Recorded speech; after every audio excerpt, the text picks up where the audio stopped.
Manchester United have been told former star Paul Pogba could aid Ruben Amorim's bid to salvage the Red Devils' season. Former United forward Louis Saha has revealed he would take Pogba back at Old Trafford in a heartbeat as the Frenchman prepares to make his return to football. The 31-year-old was allowed to begin training in January following his doping ban and can return to playing in March.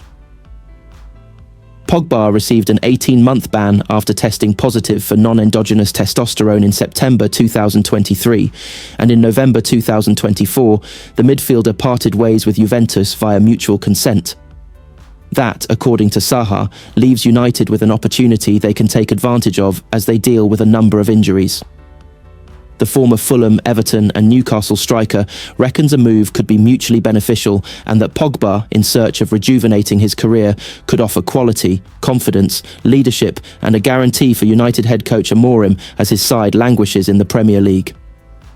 Yes, I would take Paul Pogba back at Manchester United in a heartbeat, Pogba told best betting sites. It's not only because of the squad that we have now with injuries and all that, but for all the elements that he brings as a player. We need guarantees. We need quality, we need confidence, we need leadership, and this guy now has an opportunity to show how much he wants it. Pogba can show he has the ability to be one of the best in the league in this position, especially with the motivation and the focus that he has to understand where he can improve and what parts of his game he needs to adapt. Pogba has to focus on himself and think, all those things that I've done in the past, I should not do anymore. It's an opportunity to sign someone who is highly motivated.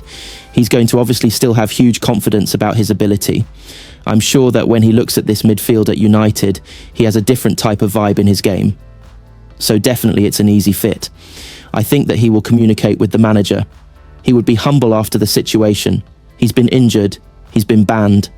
I'm sure Pogba wants the visibility. He wants to go back to a French team as soon as possible, so he just needs to pick the right project. For him to get back into the national team, he needs to show that he can still do it at the top level. United would be signing a player that is completely dedicated and focused on achieving his goals, because he's been out of the game for so long. I'm sure that the most important thing for Pogba would be to show Amorim and the Manchester United fans that he is still one of the best players in the world. He will want to show people how good he was and how good it can still be. I think it's a nice opportunity for the club and the player. Ruben Amorim admitted his job is so hard after yet another defeat, but insisted he is not under threat. Manchester United boss Amorim has now collected just 14 points from a possible 42 since taking charge last November, and this was the third time Tottenham have beaten them this season. Amorim has also seen his squad further decimated by injuries, as United winger Amad Diallo has been ruled out for the rest of the campaign. Amorim, whose team are now 15th in the table, said, "I have a lot of problems. My job is so hard here. But I stick with my beliefs.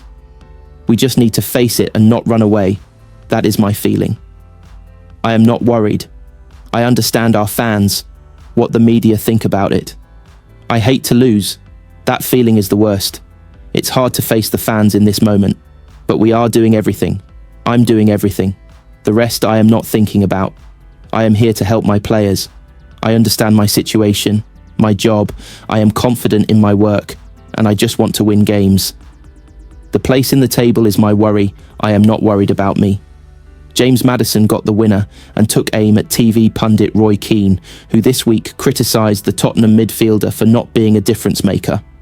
Maddison, who celebrated his goal by putting his finger to his mouth to signal shush, said, "I've always been a goal-scoring midfielder. That's why Spurs brought me to the club. I'm there to be that creative outlet and score goals. There was a little bit of outside noise this week. People will have their opinions. Nobody is more critical of me than myself." Tottenham boss Ange Postecoglou believes the win, and players returning to fitness could be a turning point for his season, but also said he could have no sympathy for Amorim. There was a big protest from fans before the game, about 1,000 strong, but the sit-in protest did not really materialise afterwards, as just a small number remained with banners against chairman Daniel Levy.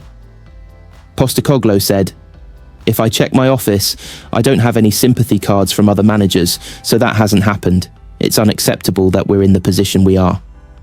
But the circumstances have dictated that to a great extent. The circumstances will change.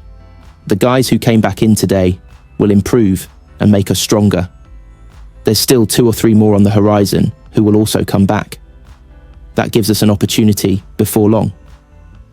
It's only one game, but I thought today was an important game if we were going to start that progress.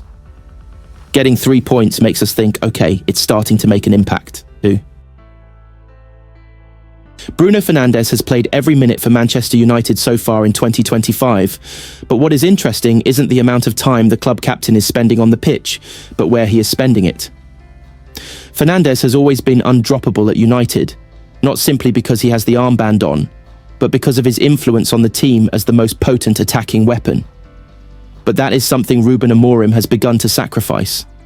Fernandes has started and completed 9 games in a row this year, but in all bar one of them he has at least had a spell in a deeper midfield role. In the last 3 games against FCSB, Crystal Palace and Leicester City, he has been a permanent fixture there as he develops a partnership with Manuel Ugarte. That move partly came about after Kobbie Mainoo was moved further forward in Bucharest. Not only did the academy graduate impress as a number 10, but Amorim has made it clear he has no intention to return the 20-year-old to a deeper role, admitting he was struggling with the defensive side of the game in midfield. That has created a vacancy next to Ugarte, and Fernandes is the man to fill it. Casemiro and Christian Eriksen are both only bit-part players now under the Portuguese head coach, and it seems that both lack the physical attributes to play that role. And with Mainoo's defensive work under the spotlight, it only really leaves Fernandes and rookie midfielder Toby Collier. The partnership between Ugarte and Fernandes has shown early promise. The Uruguayan brings plenty of steel to the midfield and is excellent at winning the ball back and putting opponents under pressure. Fernandes brings a bit more composure and quality in possession, and with United's build-up play under Amorim still being a work in progress, that ability on the ball can be key in deeper areas. Passing stats aren't yet available for the Leicester City game on FBrEF, but the fixtures against Palace and FCSB ranked 1st and 5th for Fernandes this season in terms of passes he has attempted and 2nd and 3rd for successful passes. It shows the influence he now has in that role and the contribution he could make to United's structure from that position. Moving Fernandes to that deeper role has been partly out of necessity, with options for that position next to Ugarte dwindling, but in that area of the pitch, it looks like a realistic option for the future for Amorim. His current problem is that every decision like that can have a knock-on effect, and taking Fernandes away from a number 10 impacts United's creativity. That is a major issue at the moment.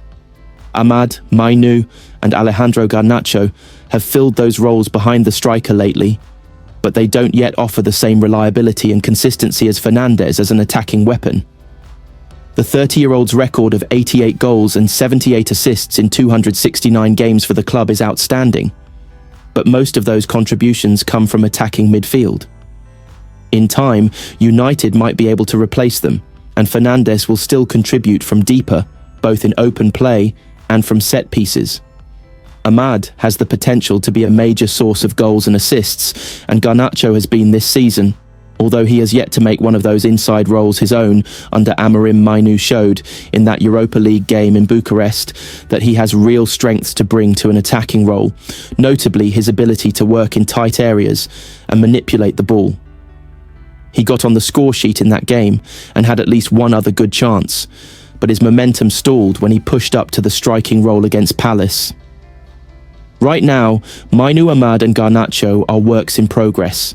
They have the ability to really make that role their own, but they don't yet offer the consistent level of goal threat that Fernandes did. That is the risk with moving the Portuguese playmaker back to a deeper role at this stage of the team's development.